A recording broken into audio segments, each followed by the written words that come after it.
بہرحال وہاں سے جو ہمارا عمل شروع ہوا تھا ڈکلائن کا، لیکن چونکہ وہاں سے یورپ میں جو پاور پوٹینشیل ڈیولپ ہو گیا تھا، ظاہر بات ہے رینائسنس ہوئی، علوم پھیلے، سائنسز میں ترقی ہوئی، ٹیکنالوجی میں ترقی ہوئی، یہ سب یورپ ہی میں ہو رہا تھا نا، وہی ایک پیالہ تھا نا جس میں یہ سارا کچھ ہو رہا تھا، اس کے نتیجے میں پاور پوٹینشیل ڈیولپ ہوا۔ اب طاقت تو ظاہر بات ہے کہ پھیلتی ہے، طاقت اپنی جگہ تو نہیں رہتی۔ ان کے پاس جو مشرق کی طرف پھیلنے کا راستہ نہیں تھا، اس لیے کہ سلطنت عثمانیہ کھڑی ہوئی تھی، sentinel of the Muslim world, یہ سنتری کھڑا ہوا ہے۔ شمالی افریقہ کیسے جائیں، ایشیا کی طرف کیسے بڑھیں؟ راستے میں تو بہت بڑی چٹان سلطنت عثمانیہ کی، لہذا نکلے کہاں سے ہیں یہ آپ کو معلوم ہے۔ 1498 میں واسکو ڈی گاما نے راستہ تلاش کیا، افریقہ کے جنوب سے چکر لگا کر اور پھر ایسٹ کی طرف، اور اس راستے سے پھر یورپین کولونیلزم کا سیلاب آیا ہے۔ انڈونیشیا، یہ ملایا، یہ سارے علاقے جو ہے، پھر ہندوستان، انگریز آ گئے، ڈچ آ گئے، فرینچ آ گئے، یہ آ گئے، پورچوگیز آ گئے، وہ باقی سب نکلتے چلے گئے، انگریز رہ گیا۔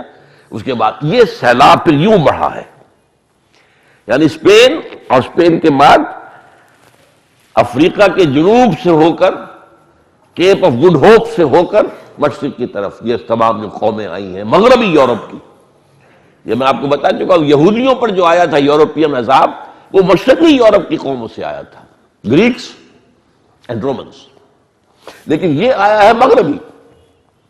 اور اس کا نتیجہ جو ہے، اس کا کلائمیکس کیا تھا؟ اتنے عرصے میں اب ظاہر بات ہر کمال راز حوالے، اب سلطنت عثمانیہ بھی کمزور ہو چکی تھی۔ آخر جیسے ہر انسان پر بڑھاپا آتا ہے، اسے کئی 100 برس بڑے دبدبے کے ساتھ عثمانی ترکوں نے حکومت کی ہے، 400 برس تک خلافت ان کے پاس رہی ہے مسلمانوں کی، بڑی زبردست حکومت۔ یہ جو امپائر تھی، آٹومان امپائر، ایسی ہی تھی جیسے کبھی رومن امپائر ہوتی تھی، اس کی ہم پلہ بلکہ اس سے زائد تھی۔ بہرحال اب یہ بھی بیمار ہو چکی تھی، اس بیماری کے نتیجے میں پھر آخری جو اختتام ہوا ہے عالم اسلام کو فتح کرنے کا، وہ پہلی جنگ عظیم پچھلی صدی کی، جس کے بعد سلطنت عثمانیہ نسیم منسیہ کہاں ہوتی تھی پتہ ہی نہیں، وہ ایک چھوٹا سا ملک ترکی رہ گیا بس، باقی گئی۔ وہ جو کچھ ہوا اس کا پروسیس کیا تھا، کس طریقے سے کیا، سارا ذہن یہود کا تھا۔ یہودیوں نے پورا زور لگایا تھا سلطان عبد الحمید خان کو کہ آپ جو چاہیں ہم سے لے لیں، آپ کے سارے قرضے معاف کروا دیں گے۔ وہ گردن تک قرضے میں تھا سلطان عبد الحمید، ڈکلائن ہوا تھا، زوال تھا، خرچے بہت تھے، عیش بہت تھے، محل بن رہے ہیں، یہ ہو رہا ہے، یہ نہیں دیکھا جا رہا کہ ہم اپنے پاؤں جو ہے چادر جتنی ہے اتنی ہی پاؤں پھیلائے، تو قرضوں تلے دبے ہوئے۔ اب زوال جو ہوتا ہے، جیسے بڑھاپا آیا تو ہر طرح کی بیماریاں بڑھاپے میں آ کر زور کرتی، تو ان کو رشوت دی گئی کہ آپ کے سارے قرضے معاف کر دیں گے، یہ کر دیں گے، وہ کر دیں گے، یہ کر دیں گے، وہ کر دیں گے، آپ ہمیں فلسطین میں آباد ہونے کی اجازت دے دیجیے۔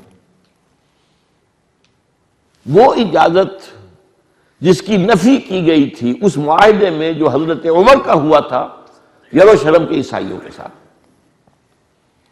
یروشلم کے عیسائیوں نے ہینڈ اوور کیا تھا یروشلم کو حضرت عمر کو بغیر جنگ کے۔ وہ ایک لمبی بات ہو جائے گی، اس کا پس منظر کیا، بہت ہماری تاریخ کا خوبصورت واقعہ ہے، لیکن اس میں انہوں نے یہ شرط لگا دی تھی کہ آپ یہاں پر یہودیوں کو آباد نہیں ہونے دیں گے۔ وہی جو ان کی دشمنی چلی آ رہی تھی عیسائیوں کی، یہ حضرت عمر کے معاہدے میں تھا، لیکن تھوڑی سی رعایت حضرت عمر نے کروا دی تھی کہ ان کو اجازت ہوگی یہاں آئیں، وزٹ کریں، زیارت کریں اپنے مقامات مقدسہ کی، آئیں کھڑے ہو کر رو دھو لیں، ویلنگ وال کے سامنے کھڑے ہو کر رو دھو لیں، جو چاہیں کر لیں بس، لیکن وہ یہاں آباد نہیں ہو سکیں گے، کوئی مکان نہیں خرید سکیں گے، کوئی پراپرٹی، کوئی کھیت، کچھ نہیں۔ تو سلطان عبد الحمید خان نے جواب دیا کہ جو معاہدہ عمر کا تھا میں کسی قیمت پر اس سے ہٹنے کو تیار نہیں. تب انہوں نے سازش کروائی، اور سازشی ذہن کا وہی میں نے کہا تھا کہ اگر جینیس ہے، even genius. First world war انہوں نے کروائی، اور اس کے نتیجے میں آپ کو معلوم ہے سلطنت عثمانیہ ختم. عربوں کے اندر عرب نیشنلزم کے بیج بو دیے. عرب یہ کون ہوتے تم پر حکومت کرنے والے؟ وہ عرب ہے ٹو رول یو. اٹھ کھڑے ہو. شریف حسین والی مکہ غدار اعظم، جس کا یہ پڑپوتا اب بھی بیٹھا ہوا ہے جارڈن کے اندر، اس نے بغاوت کی ہے اور ترکوں کے خلاف. آپ کو معلوم ہے کہ یہ دمشق سے لے کر مدینہ منورہ تک ریلوے لائن موجود تھی ترکی کے دور میں. اب بھی جب ہم جاتے تھے، اب تو راستہ بدل گیا، نیا روٹ ہے اب مکہ مدینہ کے درمیان، اس میں وہ چیزیں نہیں آتی، ورنہ ریلوے اسٹیشن موجود تھا اور انجن کھڑے ہوئے تھے، ڈبے کھڑے ہوئے تھے. اس زمانے میں ان کا یہ تھا، یہ حکومت تھی، یہ ترکوں کی بغاوت ہوئی، ترکوں کو ذبح کیا گیا، پوری ٹرینیں ان کی اڑا دی گئی. یہ سب انہوں نے کی. اور پھر ہمارے سپاہی انگریز کے، ہمارے جو مرسنریز تھے، یہ مسلمان جاگیردار جو آج بیٹھا ہوا ہے، انہوں نے بھرتی کرا کر جو دیا تھا انگریز کو مسلمان، انہوں نے جا کے مدد کی ہے. ایلن بی کو قبضہ لے کر دیا ہے. انہوں نے جنگ کی ترکوں کے خلاف، عربوں نے کی ہے. نتیجہ کیا نکلا؟ ان سے وعدہ کیا گیا تھا، شریف حسین کو خواب دکھایا گیا تھا کہ تمہیں خلیفہ بنا دے. تم ہاشمی بھی ہو، یہ تو ترک ہے، وہ تو محمد کی حدیث ہے صلی اللہ علیہ وسلم کہ الائمۃ من قریش، یہ ترک تو ہیں اور نسل، تم ہاشمی ہو لہذا تمہارا حق ہے. لیکن پھر اس کے بعد جو غداری کی ہے، اس سلطنت عثمانیہ کے ٹکڑے کر دیے، چیتھڑے. یہ سارے ملک وجود میں آئے ہیں 1914 میں سلطنت عثمانیہ کے ٹکڑے کرنے کی وجہ سے. ورنہ یہ ملک کہیں کہاں تھے؟ ایک ہی سلطنت عثمانیہ تھی، پورا ویسٹ ایشیا، پورا نارتھ افریقہ، ایسٹ یورپ، سلطنت عثمانیہ. یہ ملک انہوں نے بنائے، اور پھر ان ملکوں کے اندر نیشنلزم کا بیج بویا. ترک نیشنلزم، عرب نیشنلزم، سیرین نیشنلزم، ایجپشن نیشنلزم. شاید کچھ لوگوں کو یاد ہو ناصر کا یہ جملہ، نحن ابناء الفراعنہ، ہم فرعونوں کی اولاد ہیں، اپنے ماضی پر ہم فخر کرتے ہیں. نحن ابناء النماردہ، یہ صدام حسین نے کہا تھا، ہم نمرودوں کی اولاد ہیں. ہمارا ماضی جو ہے، کیونکہ نمرود ہی کہلاتے تھے، کیلڈین امپائر کے جو امپرر ہوتے تھے، جیسے مصر کے امپرر جو ہیں فراعنہ، وہ نماردہ، نمرود. تو یہ لوکل نیشنلزم پیدا. الشام للشامیین، شام شامیوں کا ہے. المصر للمصریین، مصر مصری. امت مسلمہ کے ٹکڑے کر دیے، عالم اسلام کے بھی ٹکڑے اور امت مسلمہ کے بھی ٹکڑے. ورنہ اس وقت تک کیا تھا؟ ایک تاریخی حقیقت نوٹ کر لیجئے، عالم اسلام جو ہے بنو امیہ کی حد تک تو ایک یونٹ تھا مکمل. درمیان میں تھوڑا سا وقفہ آیا تھا حضرت علی رضی اللہ تعالیٰ عنہ کے عہد خلافت میں، کہ دو حصوں میں منقسم رہے تھے. مصر اور شام نے حضرت علی کی اطاعت قبول نہیں کی تھی، لیکن اس کے بعد حضرت معاویہ آئے رضی اللہ تعالیٰ عنہ، اس کے بعد ایک ہو گیا. سمجھئے 100 برس تک ایک پورا عالم اسلام، ایک وحدت. عباسی حکومت آئی تو اس کی ایک شاخ بنو امیہ کی چلی گئی ہسپانیہ میں. اس کے بعد دو حصے ہو گئے مسلمانوں کے. ہسپانیہ میں امویوں کی جو ہے ایک حکومت قائم رہی، اور یہاں یہ عباسیت تھی. اس کے بعد کیا ہوا؟ جب زوال عباسیوں کا ہوا، پھر تو یہ چھوٹے چھوٹے ملک بن گئے، سلاطین ہو گئے، اور سلاطین بیٹھے ہوئے ہیں، یہ ہیں وہ ہیں، جیسے کہ وہ طوائف الملوک کی. ہمارے ہاں بھی سب سے پہلے جو حکومت 300 برس رہی ہے وہ سلاطین کہلاتے تھے، شہنشاہ نہیں تھے وہ. اس لیے کہ وہ مانتے تھے کہ جو ہمارا جو عباسی خلیفہ ہے وہ ہمارا حکمران ہے. وہیں سے سند آتی تھی، چاہے یہاں پر لوکل کرتے تھے، جہاں فلاں کو فلاں نے شکست دی، لیکن پھر وہاں سے سند اپنے لیے منگوا لی. سند ہوتی تھی وہ خلیفہ کی، عباسی خلیفہ کی. اس وقت تک معاملہ کیا تھا؟ چاہے کتنے ہی ملک یہ بن گئے تھے علیحدہ علیحدہ، یہاں یہاں مغلوں کی حکومت ہے، یہاں صفویوں کی حکومت ہے، یہاں سلجوقیوں کی حکومت ہے، یا فاطمیوں کی حکومت ہے، یا عثمانی ترکوں کی حکومت ہے، لیکن امت میں تقسیم نہیں تھی۔ ایک مسلمان یونیورسل سٹیزن تھا پورے عالم اسلام کا، کوئی ویزا نہیں، کوئی پاسپورٹ نہیں، مسلمان ٹھیک ہے، شہری ہے ہمارا۔ کہیں ویسٹ سے مغرب سے چل کر ایک شخص چلا ہے اور ہندوستان میں آ کے وزیر بن گیا، کسی نے پوچھا نہیں you are not the son of the soil, who are you? نہیں، امت ایک رہی ہے 1914 تک۔ اس کے بعد یہ امت کے بھی حصے بکھرے اور عالم اسلام کے بھی حصے۔ یہ گویا کہ ہمارے زوال کا ایک طرح کا کلائمیکس تھا۔ لیکن وہ جو میں نے کہا 20ویں صدی کا معاملہ کیا ہے، مرج البحرین یلتقیان بینہما برزخ لا یبغیان، اس کے بعد بھی ہمارے زوال کے کچھ لینڈ مارکس ہیں 20ویں صدی میں۔ ایک احیائی عمل بھی شروع ہوا، وہ میری اگلے تقریر کا حصہ ہوگا۔ احیائی عمل، اور وہ بھی صحن جہتی ہے، 3 ڈائمینشنل احیائی عمل شروع ہوا ہے پچھلی صدی کی ربع کے بعد، یوں سمجھئے 1924-25 کے بعد۔ اس کے 3 اسپیکٹس ہیں، 3 ڈائمینشنل، ایک ہے رینیسنس، ایک احیاء، لیکن یہ کہ وہ میں نے جیسا کہ اس کے وہ بعد میں اب وقت ختم ہونے والا ہے، لیکن وہ جو احیائی عمل چلا ہے اس کے ساتھ ساتھ ابھی وہ زوال کے سائے بھی اور گہرے ہوئے۔ سب سے پہلا لینڈ مارک بڑا ہمارے زوال کا، وہ میں ذکر کر چکا ہوں، 6 Days War of 1967، 6 دن کی جنگ تھی، اور 3 ملک، مصر بہت بڑا ملک، بہت بڑی فوج، شام بڑا ملک، ادھر اردن، تینوں کو شکست فاش۔ ایسی ذلت، ایسی ذلت، ایسی ذلت جو تاریخ اسلامی میں شاید کہیں آپ کو نظر نہ آئے۔ کہا جاتا ہے کہ میزائل رکھے رہ گئے، ان کے صرف ٹریگر دبانے والے نہیں، چھوڑ کے اپنے جوتے ووتے مصری بھاگ گئے۔ کتنی بڑی شکست ہوئی تھی مصر کی، اپنے مورچوں سے بھاگ گئے، جوتے چھوڑ کر بھاگ گئے۔ یہ ساری چیزیں آئی تھی، پورا سینائی پیننسولا 6 دن میں، پورا کا پورا اتنا بڑا علاقہ، اس غازہ سمیت۔ یہ غازہ اس وقت جو ہے مصر کا حصہ تھا۔ اس کے بعد یہ کہ سیریا کی شکست، گولان ہائٹس، اگرچہ رقبے کے اعتبار سے وہ زیادہ بڑا نہیں ہے لیکن بہت اسٹریٹجک ہے، وہ ہائٹس پر ہے کہ جہاں سے زد میں ہے پورا کا پورا جو ہے دمشق جو ہے وہ سامنے، تو اس اعتبار سے اسٹریٹجک پوائنٹ آف ویو سے بڑی اہمیت ہے گولان ہائٹس کی۔ اور جیسا کہ میں نے عرض کیا، پورا ویسٹ بینک یہ لے لیا، پورا یروشلم لے لیا، یہ شکست ہم نے کھائی، زبردست شکست کھائی۔ عرب ورلڈ کے لیے یہ ایک بہت بڑا لینڈ مارک ہے۔ عرب ورلڈ کے لیے یہ اتنا ہی بڑی شکست ہے جتنی تاتاریوں کے ہاتھوں 1458 میں ہوئی تھی،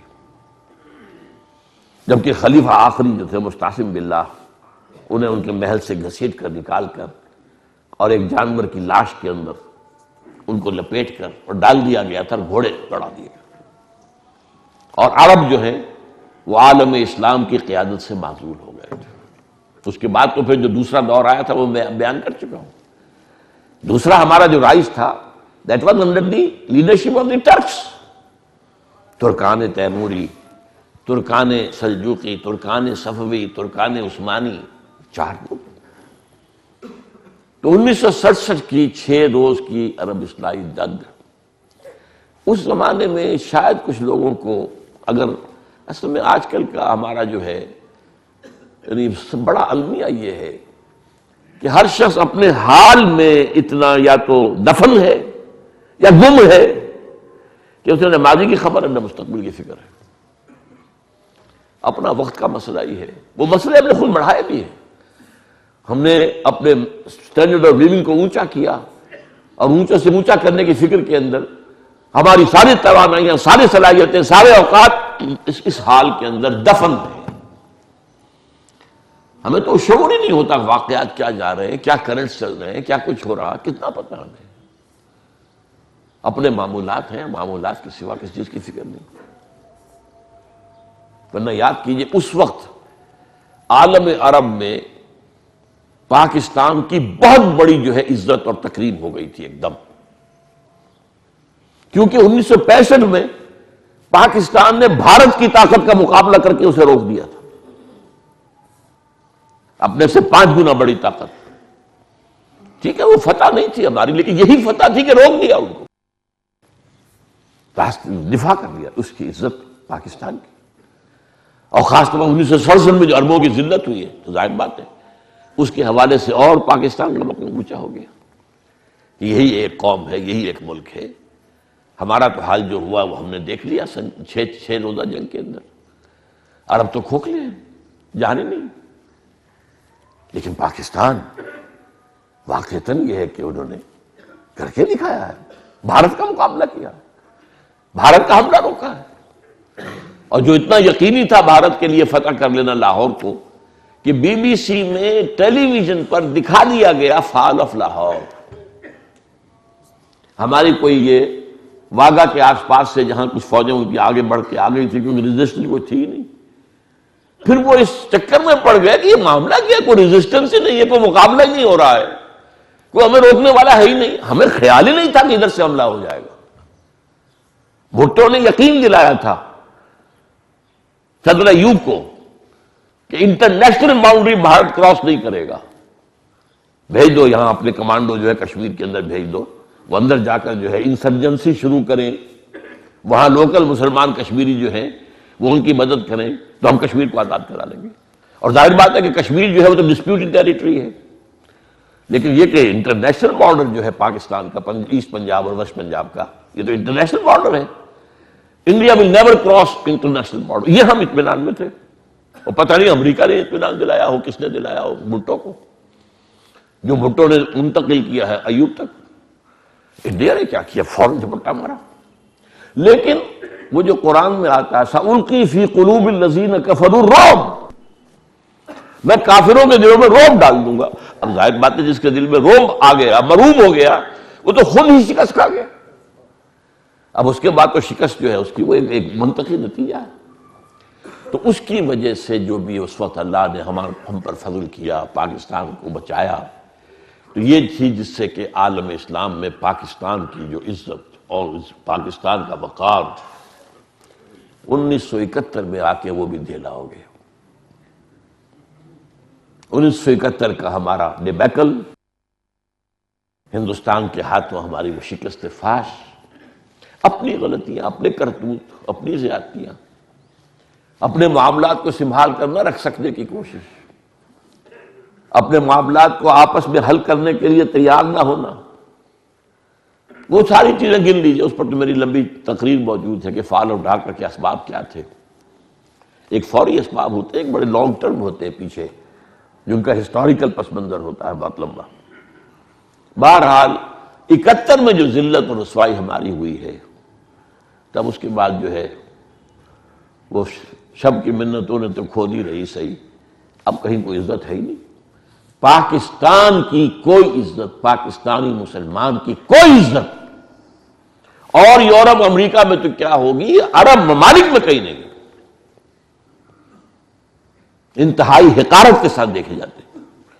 ہمارے جو لوگ وہاں پر کام کرتے ہیں جا کر، مرتزقین وہاں کا نوجوان کہ یہ رزق کی تلاش میں ہی آئے ہوئے بیکاری لوگ ہیں.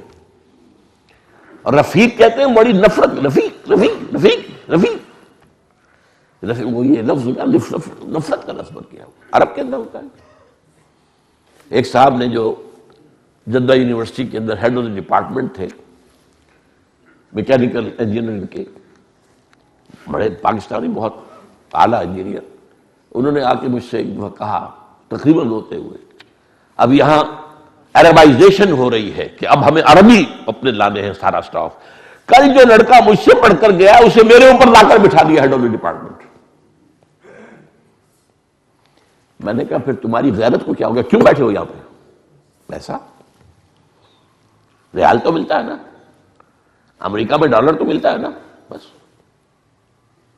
تمہاری غیرت. کمال یہ ہے جدہ یونیورسٹی کا جو سب سے اعلیٰ ہسپتال ہے، وہاں عرب تو چپراسی نہیں جا سکتا ہے، غیر عرب ہیڈ آف دی ڈپارٹمنٹ بھی نہیں جا سکتا. یہ فرق، یہ ذلت، یہ رسوائی. بہرحال یہ میں نے اس وقت صرف تصویر کا ایک رخ آپ کو دکھایا کہ 20ویں صدی میں اگرچہ ایک اعتبار سے ہمارا زوال کلائمیکس کو پہنچ گیا تھا فرسٹ ورلڈ وار کے بعد، لیکن اس کے بعد بھی جو اللہ کی طرف سے اور عذاب کے کوڑے ہمارے پیٹھ پر برسے ہیں. عالم عرب کے لیے 6 days وار آف 1967 اور پاکستان کے لیے 1971 کا ڈیبیکل، یہ ہماری ذلت و رسوائی کے اہم نشانات ہیں. اب آئندہ 20ویں صدی کے اندر جو احیائی جو سلسلہ شروع ہوا اس پر ہماری گفتگو ہوگی. اقول قولی ھذا واستغفر اللہ لی ولکم ولسائر المسلمین والمسلمات.